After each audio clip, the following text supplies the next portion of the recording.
So itong kanyang heater, 600 ohms yung value, 600 ohms. Then yung nasa ilalim naman, ito, sa 5K ang kanyang value, 5K. And then ito naman, dalawa na to, ito tsaka ito. So connected dito, pareho silang shorted. So sa tester times 1, palo siya ng 0 ohms, meaning connector lang yung dalawa na to.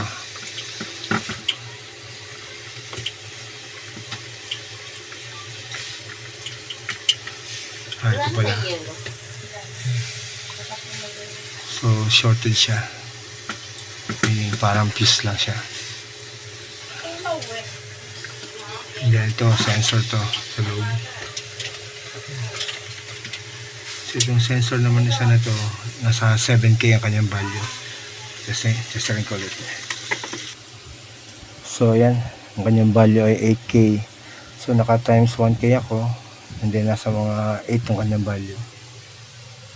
So 8 times 1K, 8K. So 8K yung value ng kanyang sensor. So ito pang isa na to, ito dito sa loob. So kailangan tanggalin pa yan para masukat yan. So yun yung mga values sa itong mga pyesa.